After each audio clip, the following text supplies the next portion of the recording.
Today, we're privileged to have Elon Musk join us virtually, and there couldn't be anyone more appropriate to speak to today when the theme of our conference is changing lives. There's no one who's changed our lives more than Elon, especially changed our lives financially, but changed everyone else's lives, and that really feels like it's just beginning. Without him, there'd be no electric vehicles, there'd be no FASD. Has anyone ever thought of full-service self-driving 5 or 10 years ago? Has anyone ever thought about that? Reflyable rockets, no one has been able to do that before. Congratulations to Jeff Bezos for accomplishing it yesterday, first time. We've already done, 5,000 flights? And we have 9,000 satellites, I think it is, on the way to 15,000. So, and the people who did that for him, did it for Jeff, are people who used to work for SpaceX, but couldn't go fast enough for Elon, so now they went over to Bezos. So there would be no Starlink, no Refly, no Optimus. In fact, one of the first questions I wanted to ask is I was telling my assistant about Optimus before and how the plan is to go from 1 million production next year to 10 million the following year to 100 million to 1 billion. And what she asked me was, well, so where's the room for them on the sidewalks? Are you going to build something? Is that the idea that we have behind Boring Company, to go underground for the robots to walk around or fly above? Where's the room for them? Well, actually, you can fit all of humanity on one floor in the city. That's how small the humans are. And Optimus doesn't mind being packed densely. So it's always helpful to think how much room do people take? And this is why I think just having it in the back of your mind that all 8 billion people on Earth can fit on one floor in the city of New York. So another way to think about it is if you're flying across the country and your goal is to drop a water balloon on someone below you, you will fail because it's empty. We used to do that when we were in 8th grade. We got them though. Yeah. So Caitlin, don't worry, there's enough room. Plenty of room. So one of the things I think about when you talk about Optimus is that there's so many functions that it can perform. What's going to be left for humans? Is there a job that humans going to have other than just living in this great abundance that you're going to create? What's going to happen? Well, I think there is this question of how do you drive meaningful life if the AI robots can do everything? But we see lots of examples where even though machines can do much better, humans still enjoy these things. Like athletics, for example. Or let's take a mental sport like chess. Computers are so good that your phone, not even connected to the internet, can beat Magnus Carlsen easily. But yet, chess is at all-time highs in popularity. So, really, machines being better than us at something doesn't mean we don't derive satisfaction in doing it. By the way, guys, the connection isn't that good with the phone. Is there some way we can do something else? Bit echoey. The connection isn't that good, I think. It keeps cutting in and out. What if I talk close? Talk close? Okay, you do that, and I'll do this.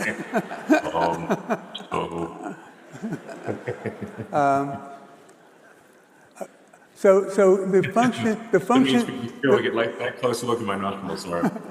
the functions that you see these robots doing is what? What are they going to do? And why is that? How are we going to have a billion of them when we have 8 billion people? Look, it's going to take us a minute to make a billion robots, so they'll all be very familiar. But I think we will. There will ultimately be billions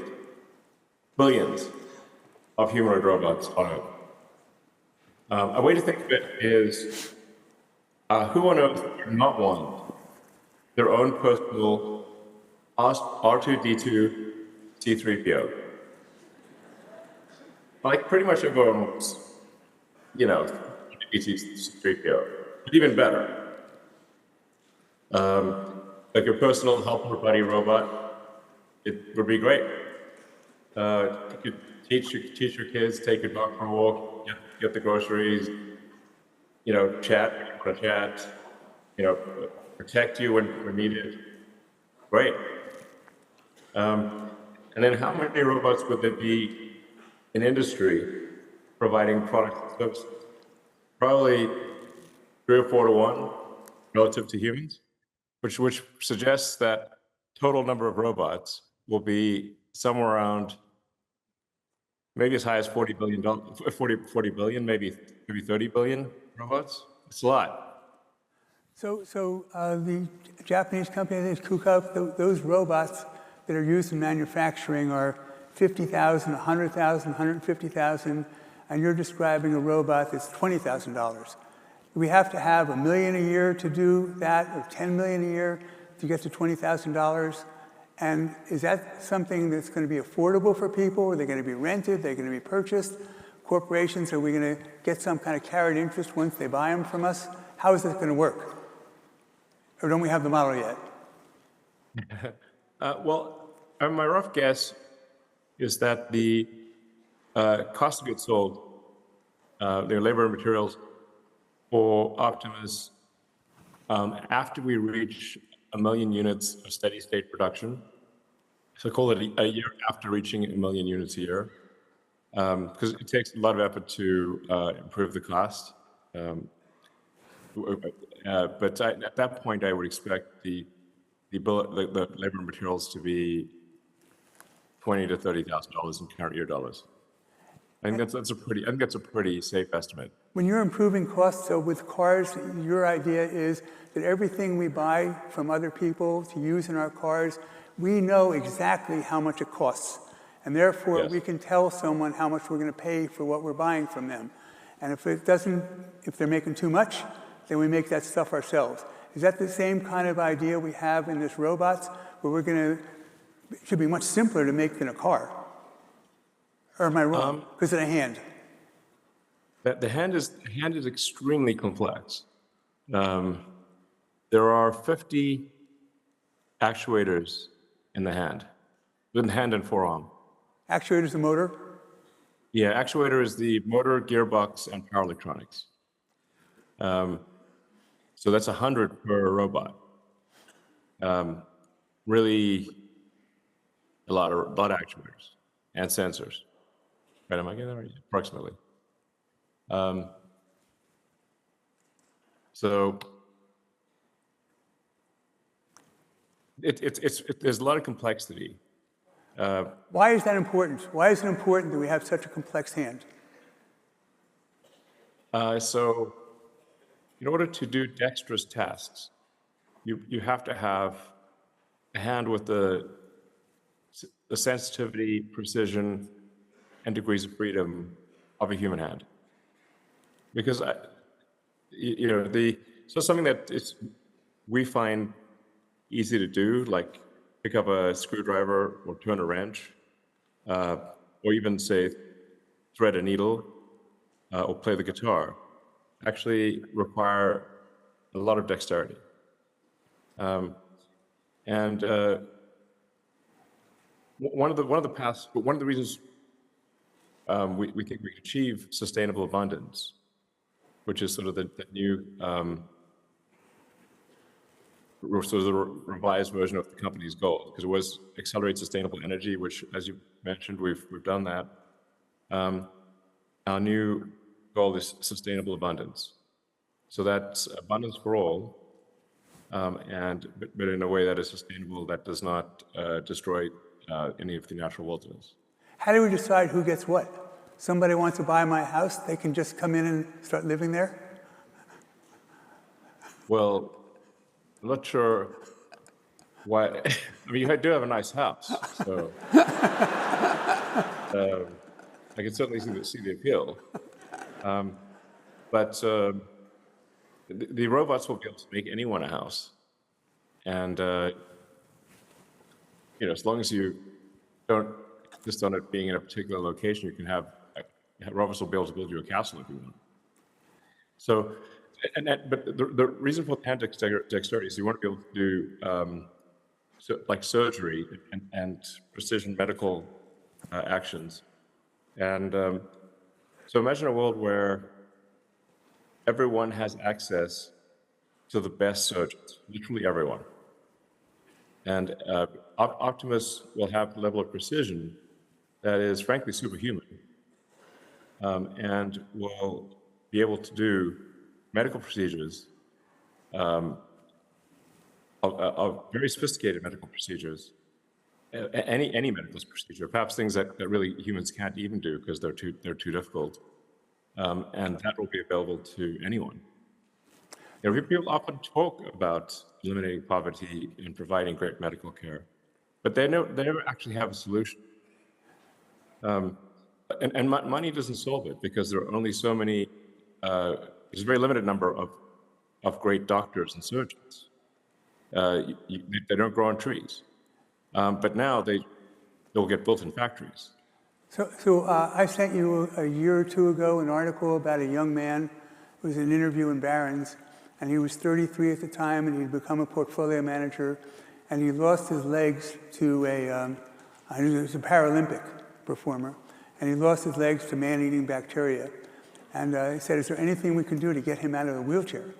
And you said, yes, there is. In 3 or 4 years, we can give him an Optimus body, and then we can use transistors in his head, in his brain, to let him function as a normal person, dance and sing and walk and run. Have we been able to make progress in that area? Yeah, so that's a confluence of two of my companies. One is being Neuralink, and the other being Tesla. So Neuralink is also making good progress. Now has, I think, over 10 patients with Neuralink implants.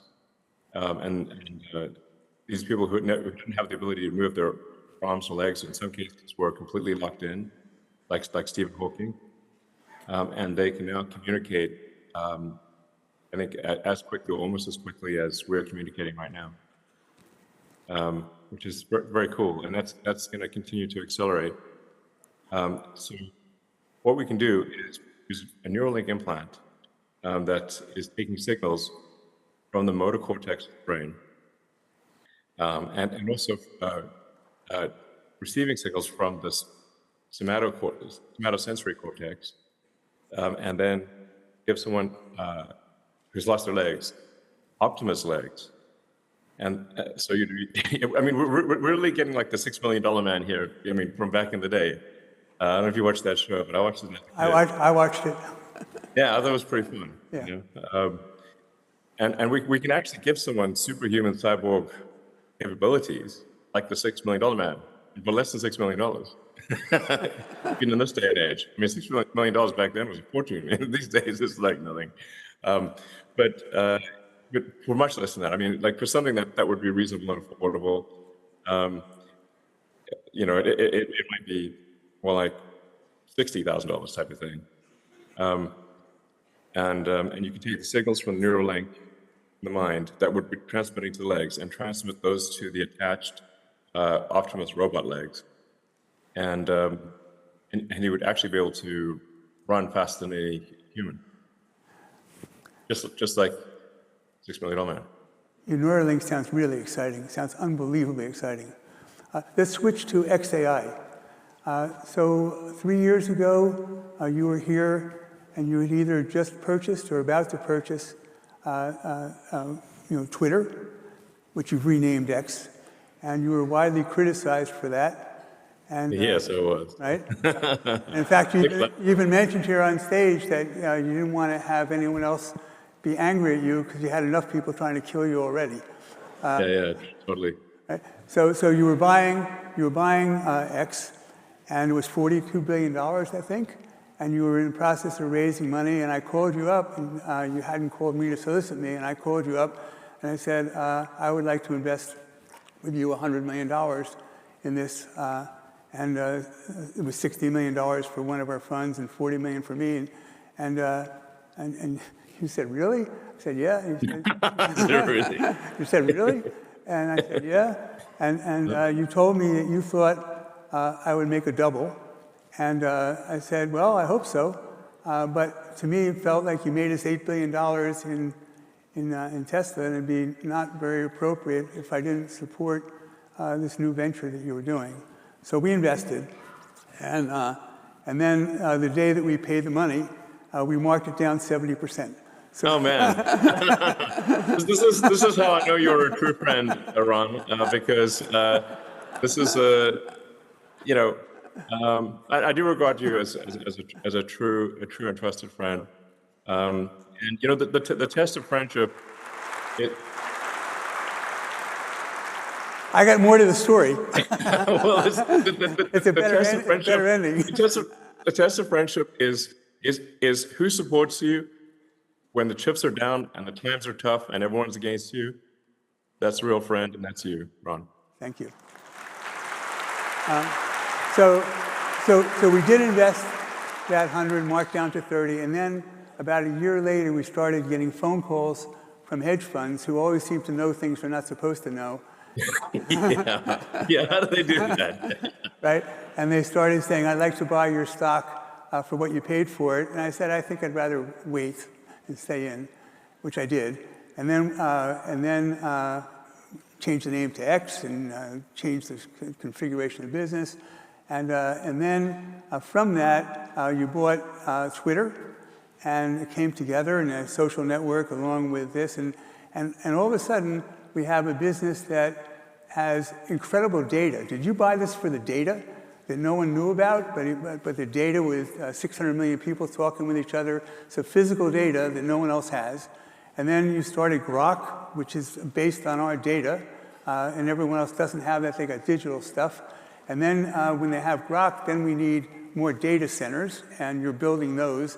And in a space of a very short time, less than months, you built a data center which is 4 times what is large as anyone else on the planet, 25,000 what other people had in CPUs, and we built it in GPUs, 100,000 more powerful. And then, now we're going to go to hundreds of thousands. But the bottom line is the investment that we made, we put up more money, and we have a total of $350 million invested over the past 2 or 3 years, and now it's worth $700 million.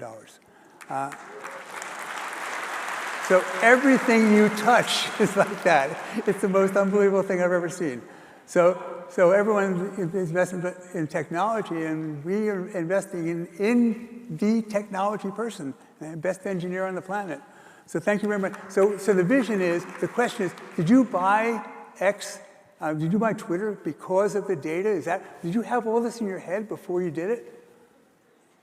Not really. No, I just bought Twitter because I thought it was having a negative effect on civilization, and just sort of pushing ideas that were anti-civilizational.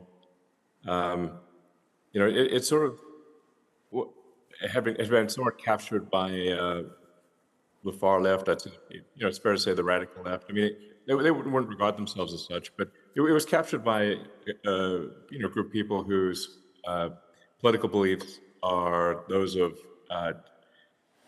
deeply San Francisco and Berkeley, which is about as left as you get in America. So that meant it wasn't a good forum for debate because they suspended many people on the right, including the president, as you may recall, a sitting president, which is really unprecedented for precedent. So I think we need to have a public square where there's true freedom of speech, and freedom of speech is.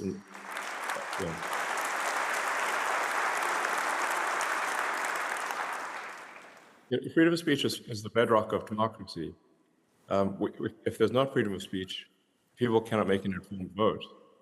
And if you cannot make an informed vote, you don't have a real democracy. So that's the purpose of acquiring Twitter, was to try to bring it more to the center. There have been no left-wing voices have been banned or anything like that, or suppressed. But what we try to do is give equal weight to all parts of the country, so that there can be a public town square where people can exchange ideas and hopefully not resort to violence. And I think that's fundamental to. I think it's one of the. Like I said, free speech is the bedrock of democracy. It's why it's the First Amendment, because people came from countries where if they could be killed or imprisoned for what they said. And in fact, this is happening all around the world as we speak, even in places like Britain.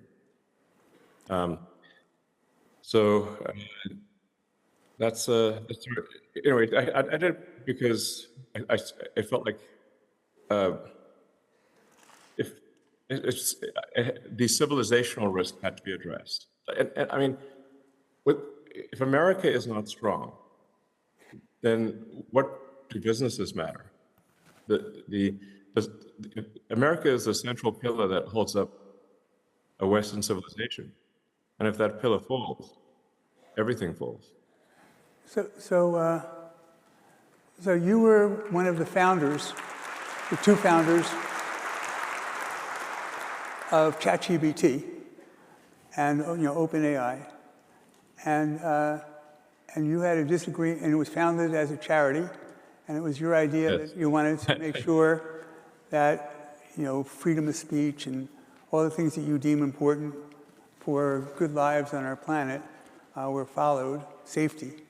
And the other founder, what he tried to do and did, was accomplished, is that he got control, even though it was your money, and he got control, and he said, Elon, I'd like you to stay, and you said, I want to go, I don't want to be a part of this, and he offered you some ownership, and you said, I don't want it.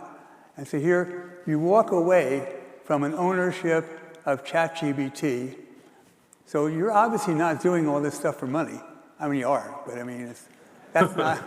But I mean, if it were only about money, you would have never left something that's worth $500 billion by itself. And so here, you're forming this new entity, Grok, to accomplish what you wanted ChatGPT to accomplish, but you think that we have an advantage in this because of the data, because of the compute, because of what? And what are you going to do with this ultimately? So you talk about connecting physical world to digital. What does that mean?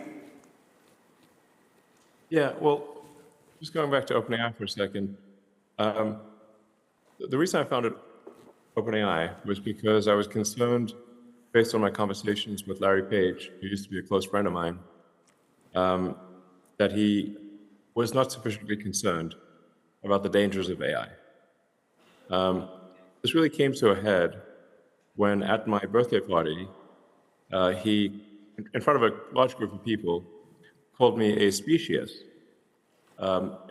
for favoring humanity over computers. I found that troubling. I was like, Larry, what side are you on? It sounds like you're on the side of the computers, but you really need to be on Team Humanity here, So after that, I was like, okay, this is it. We got to have some counterbalance to Google, because Larry doesn't seem to care if humans make it or not. So I thought, what's the opposite of Google? It would be an open source nonprofit. And that's where the word open in OpenAI comes from. It means open source. And I provided I provided all the money beginning, like whatever the Series A, B, C rounds, and recruited the key people like Ilya Sutskever, and taught them everything I know. And you know, I actually even got them to deal with Microsoft, with Satya initially. I got Satya to donate some time from Azure. And for all that, I did not seek any financial reward whatsoever. And the reason I actually turned down the offer for shares is because, I mean, I felt like, what do you, shares in what? Like, nonprofits aren't supposed to have shares. At least last time I checked. You know, they're not supposed. Nonprofits are not supposed to be a vehicle for self-enrichment. So that's why I turned down the offer of shares, because it didn't seem morally or legally defensible. So then with xAI, we are starting late with xAI. You know, we're only, I don't know, 2.5 years old, basically. And so we're starting from behind. You know, we are somewhat of an underdog, but they're pretty good with technology. So I don't want to pat myself on the back here, but I'm pretty good with technology. And we are advancing faster than any other AI. So I think for technology ventures, the winner ultimately is the one that is able to move the fastest. So we think that, so we're optimizing for the best technology, and we're doing something different than others. Others in a digital world, and we're physical to digital with movement and visual, and other people can't match that. And also we have the real-time data. What does that mean? Why should we do better than everyone else? Why are we going to win? Or why are we going to at least be different than everyone else so we have a really strong business? Well, first of all, I think in terms of being a strong business, I'm actually not too worried about that because even a small player that is successful in AI will be worth a lot because they will contribute so much in productivity to the economy. So, so it's actually pretty easy to achieve not pretty easy, but I mean, it's not, there will be many companies that are worth sustainably several $100 billion. Sustainably. So then several questions of like, well, how do we achieve the lead? That comes down to three things. Are you able to attract the best talent? Are you able to bring the most amount of AI hardware online? Can you bring GPUs online faster than anyone else? And we've already demonstrated that we can do that. Jensen Huang himself said that he was blown away by how fast xAI built the Colossus data center. Jensen said there's only one human on the planet who could have done that. That's you. Yes, he did say that. It's very kind of. I'm very. It's made us think about: are you really human? I keep telling people I'm an alien, but nobody believes me. I mean, when I got my green card, it said alien registration card. So I mean, you know, I have proof from the government.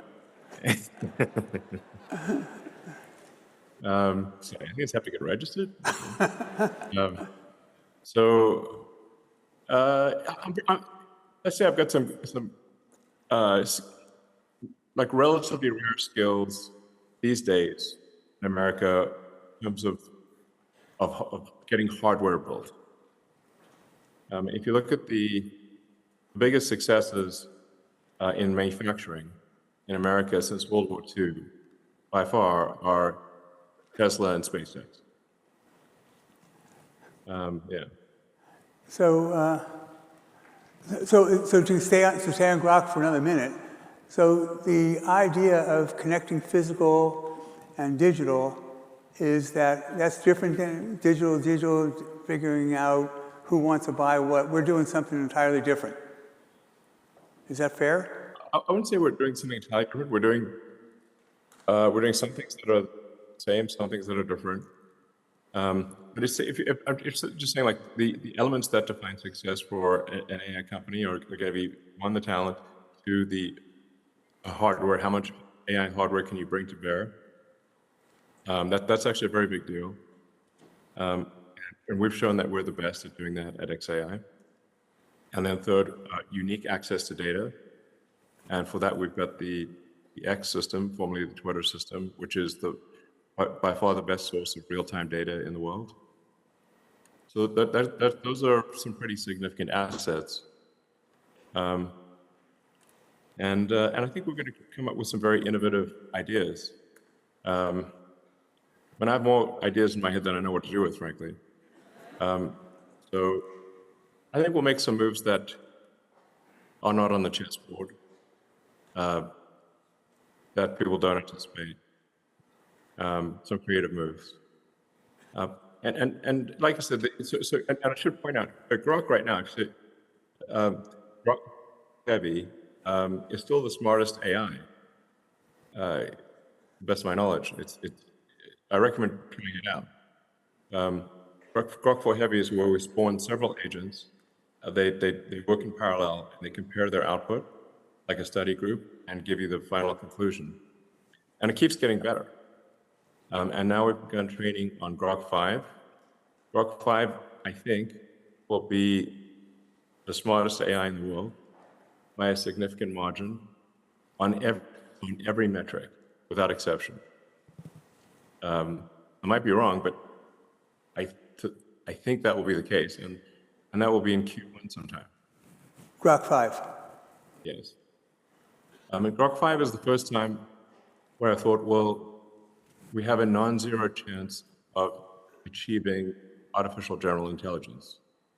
Not that it's a high chance. I calculate like 10%. That's what my biological neural net comes up with, which still means 90% chance that we don't, to be clear. But I've never thought that before. And so for the first time, I think, like, whoa, this really could be general intelligence, at least a small chance. Grok 5 will really be something special. And it'll be both extremely intelligent and extremely fast. So one of the things that we're doing that I think is interesting is Grokopedia, which we're going to rename down the road to be Encyclopedia Galactica, in honor of Isaac Asimov and Douglas Adams, who both mentioned that in the books.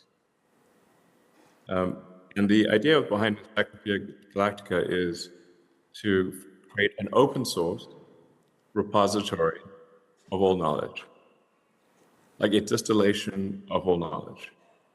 And open source meaning anyone can access it, anyone can use it, and if other people want to train on it, they can do so. And then we want to create copies of this and distribute these copies throughout Earth, and even put them on the Moon and Mars and out in deep space, as in a way sort of a modern day Library of Alexandria. It was the great tragedy that the Library of Alexandria burned down, or was burnt down. So in order to preserve this knowledge, I think we want to literally etch it in stone, in sort of stone like microfont, and distribute it widely. So in a worst case scenario, future civilization can see what we learned and maybe pick things up from there. So is there a major breakthrough that you can describe that allows us to do this with Grok 5? Is it just speed? Is it more compute, and therefore we have more analysis, more information we can train on? What is the breakthrough that allows us to have this 10% chance for AGI? Is there a breakthrough, or is it just speed and access to data? Not just, but. So there's a couple things. It will be the largest model to the best of my knowledge. So this is a 6 trillion parameter model. Whereas Grok 3 and 4 are based on a 3 trillion parameter model. Moreover, the 6 trillion parameters will have a much higher intelligence density per gigabyte than Grok 4. I think this is an important metric to think about: intelligence per gigabyte and intelligence per trillion operations. So we've learned a lot. The quality of the data that we're training on with Grok 5 is much higher. It's also inherently multimodal, so it's text, pictures, video, audio. It's going to be much better at tool use, and in fact, creating tools to be more effective at answering questions and understanding the world. Its vision will be extremely good. It'll have to understand real-time video, which is, I think, a really fundamentally important thing. None of the other AIs can understand real-time video. And I think if you can't do that, which is humans can obviously do, you really can't achieve AGI. By the way, every one of these advances... There's some special source items that I can't talk about in a public forum, obviously. You can't give away, all the secrets here, just between us. But we have a few other special things that are in the works for Grok 5. So it's really going to feel sentient. So, but there is no, with Grok 5, when you're talking about the advances, there is no limit. So when we're Grok 5 is better than Grok 4, which is better than Grok 3, so it keeps going. So once we get to sentient levels, we go 2 sentient, 5 sentient, 10 sentient, a million. Correct. The sentience will grow. I mean, what's really mind-blowing is how far can the sentience grow? To your point, how far does it go? I think it goes immensely far, almost incomprehensibly far. In fact, almost does go incomprehensibly far. So like we see a path to putting 100 gigawatts per year of solar-powered AI satellite into orbit. And having this be actually the lowest cost way to power and operate AI at a very large scale. For reference, the United States consumes roughly 460 gigawatts on average per year. Like the average power load in the U.S. is 460 gigawatts. The whole country. The whole country. All electricity of all sources in the U.S., yes. And you're talking about 100 being added. Well, roughly a quarter of the U.S. electricity output. And we have a plan mapped out to do that. It gets crazy. So there's a trillion planets like Earth in the world, in the solar system, whatever you call it, a trillion. And in that trillion, so Big Bang was 14 billion years ago, 13.5 billion years ago, and our planet's only 4 billion years old. So there must be other planets that are like ours with all the minerals, oxygen, hydrogen, silicon, carbon. So life here has been extinguished 4 times. And presumably you feel that other places, other civilizations, other planets, then we'll get off of this,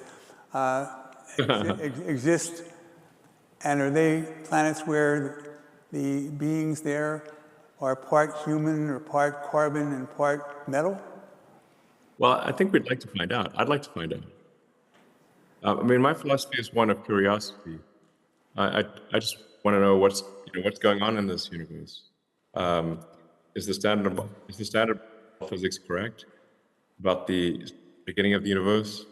Is heat death the end of the universe? Are there other alien civilizations? Can we talk to them? And what questions should we be asking about reality that we don't know to ask? So that's my motivation, is to expand consciousness to better understand the universe. So let's go away from the universe, back to Tesla again. As you said that... Got to feed back on the ground here. Back on ground. And so you said that our expertise is in making things better, faster, cheaper than other people. And when I started investing in Tesla, when we started investing in Tesla, you were telling us that it's the machine that makes the machine. That's most important. The machine that makes, so you were into machine learning, machine technology then, which is 15 years ago. And and now the average car, I think, is 50 minutes or 50 seconds, 40 seconds, 60 seconds, and we're now 35 seconds. Every 35 seconds, the car rolls off. And then you say that we're going to get down to 10 seconds, and you said it's a possibility we can go to 5. 5 seconds, every car is rolling off a line. How does that happen? I certainly see a path to achieving a roughly 5,000 millisecond cycle time, or 5 seconds, which is that's only really walking speed. That's like sort of a fast walk. 1 meter per second is a fast walk. The car is less than 5 meters long. So 5 second cycle time, the cars will be exiting the line at walking speed. So you can run away from them. It's not going to be like they're coming out like bullets or something. But as a rough rule of thumb, there's it's 10,000 minutes in a week. If you run a 24/7 operation, and you get let's say 10 cars per minute, you've got 100,000 cars a week. But the question is, how come we're able to do this? Do other people just not care? Or they think that, gee, if I do something, if I have this idea and we try to implement it and it doesn't work, then I'm not going to get promoted, or I can get fired, or I'll get blamed. And if it works, then I'm going to have to do a lot of extra work that I wouldn't know how to do if it didn't work. So why don't other people have, a mindset of making things better? Why, the Chinese, they've been great at copying us. And in some instances, probably even done better than us after they've copied for the first time. But how come do you think that other people haven't been able to make the advances we have? And even the guy from Ford just recently said, gee, there's people in China, wouldn't give us compliments, but he said the people and the Chinese have copied us. Those people in China are doing great, which is really a compliment to us, because the reason they're doing great is because of us. So why don't other people do this? Why doesn't he do that? Most companies are incrementalist. The management team wants to do, 5%, maybe 10% better than last year, as opposed to take big risks that could fail. Obviously, I don't have a problem with taking big risks. Yeah, I'd say. And I like to use the tools of physics to analyze things. And when I was in the factory one night, I was looking at the factory, and I was like, this could be much more efficient. It could be much faster. Just rough math, trying to calculate the volumetric efficiency of the factory, so if you divide the factory into cubic meters and say how many cubic meters are doing something useful, and it's a surprisingly small percentage. So the volumetric density is not very good. And then the speed of like the cars and the parts moving is quite slow, generally limited by the speed at which people can, say, attach brake lights or a seat or something like that. So if you densify the factory and improve the volumetric efficiency, which is helpful for production efficiency because things have less distance to move. Just like a chip, you densify the circuits in a chip to make it more efficient. You can think of a factory as a lot like a chip. How do you make a chip faster? Well, you bring the circuits closer together, make them smaller, and you increase the clock speed. So Robin told me that you told her once that I think of myself as a bit, and if I'm a bit, how would I like to travel? That makes sense. A bit or an atom. If it's the software or if I'm on a chip, I say, what's the journey of the bit? What am I doing? And if this journey doesn't make sense, I need to fix it. And if the journey of the atom in the factory doesn't make sense, I need to fix it. So when you say you're working on weekends, I spend all my Sundays working on a chip. What does that mean? What do you do?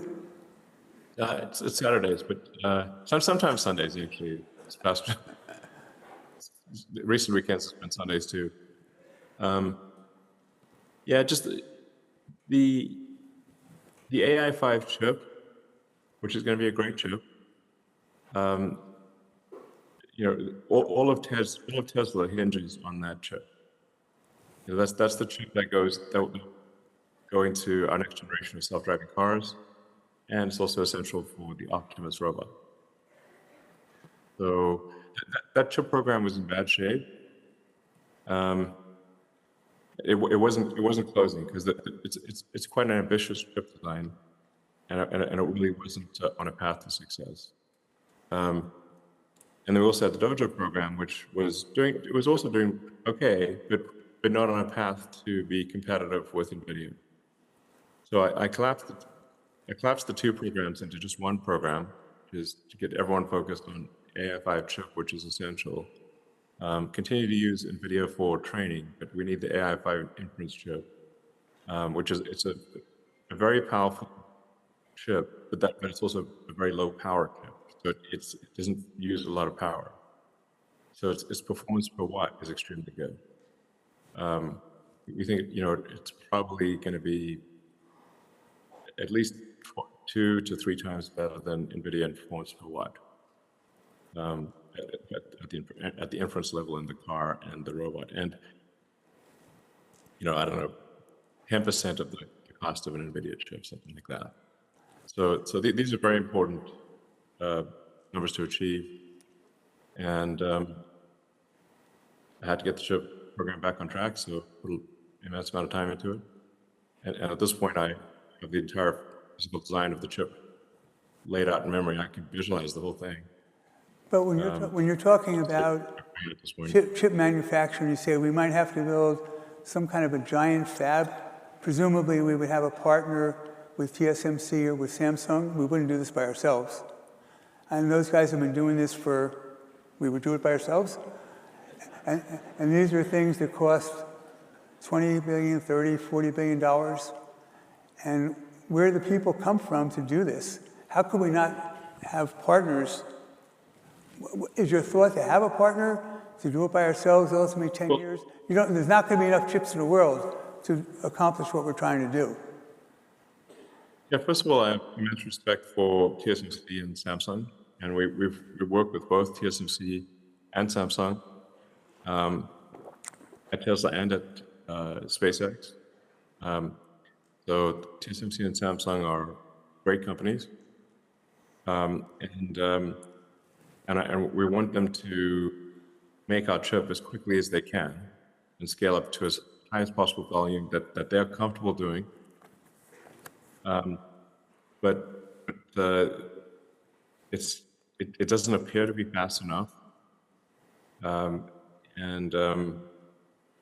I ask how long will it take from start to finish to get a new chip fab built, they tell me five years to get to volume production. I'm like, 5 years to me is an eternity.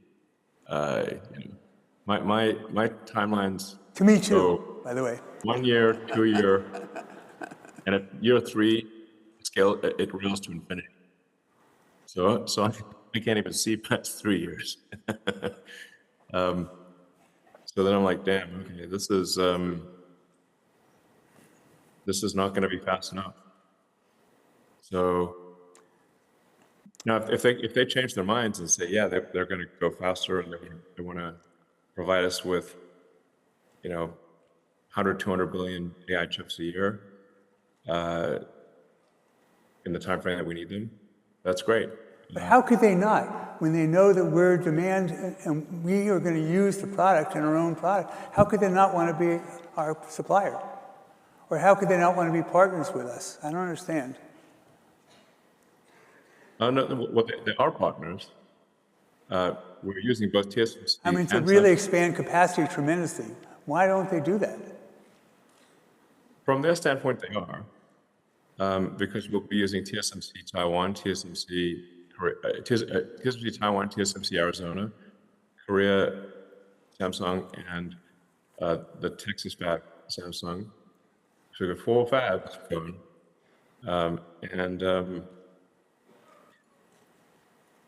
From their standpoint, they're moving like lightning. I'm just saying that nonetheless, it would be a limiting factor for us.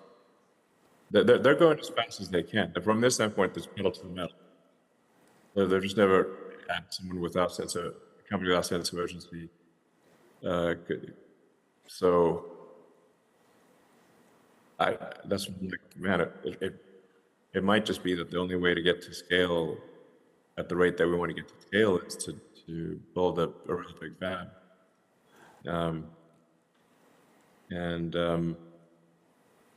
Or be limited in output of Optimus and self-driving cars by the AI chips. Obviously, you're not going to do that. Right. Those are 2 choices. To go to FSD, we don't have too much more time, but FSD, full self-driving, we're making these tremendous breakthroughs, it seems, and you said recently that you didn't want to expand capacity for making cars until you were convinced that that was the case. You are now convinced that's the case. And Yes. Again, here, we're making these exponential leaps in these cars. And you said that a very large percentage of people who've actually paid for full self-driving don't use it and have never tried it before. Yes, that's pretty well. How are we doing? Try something, you want to try it type of thing. It's amazing. Yeah. So we're now kind of insisting with customers for safety reasons that we demonstrate full self-driving, because the numbers are unequivocal at scale that with now over 10 billion miles driven, that it's 4 times safer on full self-driving than not. So it's actually a big improvement in safety. And so at this point, we're just insisting that we at least demonstrate self-driving to customers so they know how to use it and turn it on for safety reasons. So it drives, full self-driving drives just like a person, as opposed to having to code to look for every circumstance that would happen. And you had this is a fire truck in front of us with a bicycle attached to it, or someone walking his dog while he's driving along. They have to identify everything with a code. What AI does, what we do, is as I understand it, is to make sure that it's just like us. Is that fair? Yes. The key to achieving full self-driving, unsupervised full self-driving, much safer than a human, is improving the AI software in the car. We're confident that the AI hardware, that's a chip that we designed, currently made by Samsung, is capable of achieving a safety level unsupervised, meaning if you're asleep in the car, at least 2 to 3 times that of the average driver, maybe more. And then with AI5, we think you can achieve probably a 10x improvement in safety. So these are really big deals. I mean, I think these are very profound things that I'm saying here. And I really encourage people to go out there and try Tesla self-driving and see it for yourself. And you can just go to any Tesla store, they'll show it to you, you know. It's not a secret. See, everyone here, you're benefiting if you try this and then buy it. But once you try it, you're going to buy it. So you should try it. So I want to close on what I mentioned this morning on CNBC, was that you're not doing this so you can get enough money to buy a beach house. You're doing this, even mine. Yeah, that's right.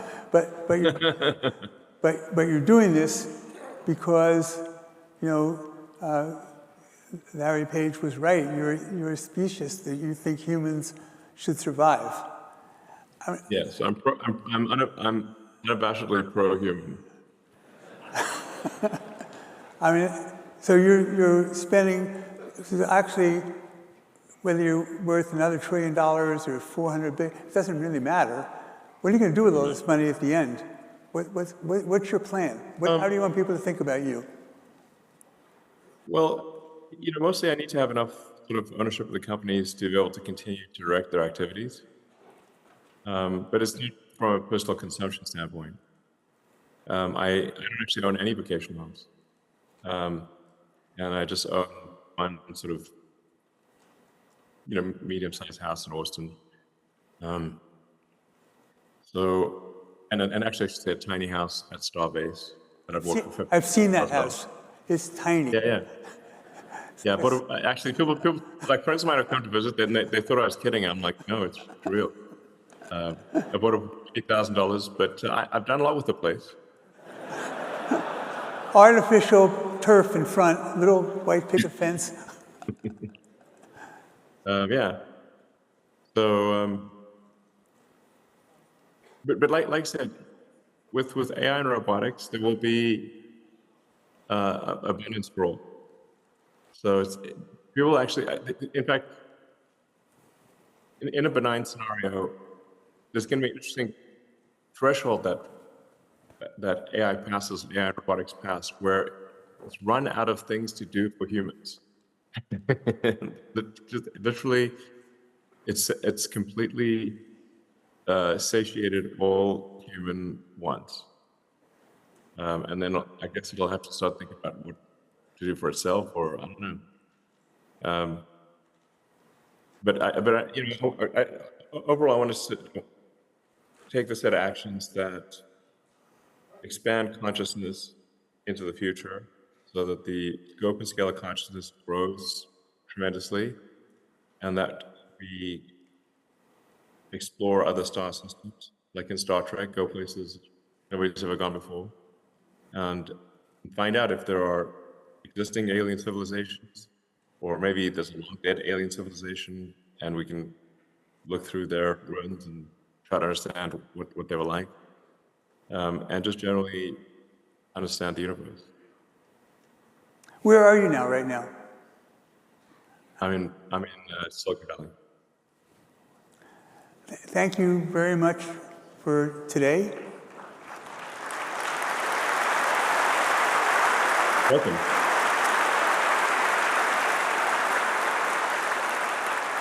Thank you for everything you've done for me, for our shareholders, and for humanity. Thank you, Ron. Thank you, sir. Everyone.